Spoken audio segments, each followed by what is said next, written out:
So Monique, as a local history librarian and an archivist, a person who's very interested in the history of the Palos Verdes community, would you mind showing us around this community?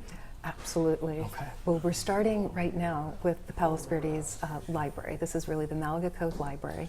And it's used to be called the Malaga Cove Library and Art Gallery because it served both functions at the time. It was built in 1930. And it was built at a time when there was nothing out here. And over the years, it's steadily built up. And when it first started a population of just a few hundred people, we now serve a community as part of the library district with a population of about 70,000 people. But it all started with this library, and the library being the community center for the Peninsula community. Let's head outside and we can explore some of my other favorite spots here on the peninsula. Palos Verdes has a wonderful history. It was developed in the early 1920s, and this building, the library, was designed by Myron Hunt in a classical Mediterranean revival style. He was a really well-known architect at the time. Romaine Martin, another early resident of the area, spearheaded the drive for the library itself. She wanted a building with a fireplace to give it a home-like feel, and that's what she got. The fountain and the staircase that are adjacent to the library were designed by Frederick Law Olmsted Jr., the same landscape architect who designed the garden outside the library, which gives the area an elegant, kind of unified feel.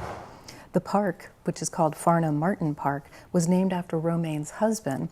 He was a landscape architect himself, and he died unexpectedly in a car accident in 1928.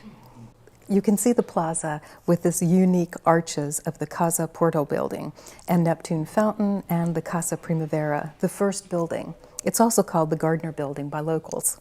The Neptune statue, made in the likeness of the god Neptune, ruler of the sea, is a copy of a 16th century fountain created by Giambologna.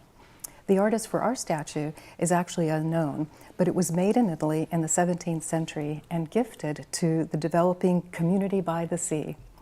The first piece of public art, it represents the ideals of a community that's dedicated to art, good architecture, and beautiful landscaping and surroundings. A beautiful plaza alone won't sell a community. So we're going to go up the hill a bit, and we're going to get to the first sales office for the Palos Verdes project. La Venta, meaning the sale. No other place on the peninsula could possibly give potential buyers literally a view of what the peninsula had to offer. It was the best place to see the new city by the sea. With a peninsula, a clean slate, you have to imagine nothing was out here. The new city was one which would take advantage of the natural environment with access to the ocean, bridle trails, stunning views, and well-designed houses. You won't see advertising on the streets here because that would detract from the natural beauty of the environment. La Venta here also made a good weekend getaway for the inland Los Angeles and Hollywood crowds. It was also the site of early films on the peninsula and now countless weddings.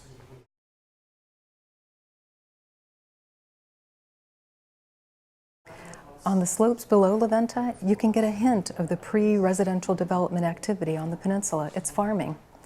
But further south, we can really see the peninsula's farming history. From here on Hawthorne, you can see where the early farmhouses and fields were. The peninsula was home to a large Japanese population who farmed most of the peninsula.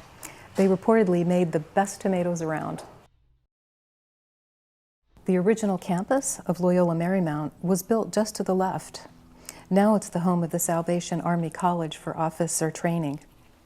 And off to the right is the location of one of LA's original marine theme parks, Marineland. For years, it attracted millions of visitors to the area. It was also one of the biggest employers for high school kids. You'd never know that you are standing on the former Nike missile site here, what is now the City Hall buildings for the city of Rancho Palos Verdes. This site, called LA-55, was under the rings of supersonic steel, a defense system geared to protect the larger LA area from enemy attack. Since the late 1800s, this coast has been an important part of local defenses, whether the attack is from ships, planes, or missiles. Now the area is surrounded by the Palos Verdes Peninsula Land Conservancy, and they're trying to bring it back with native brush and landscaping. Many people drive by this little building and hardly ever notice it. Well, they may notice it now since it was registered on both the California and National Register of Historic Places in the spring of 2019.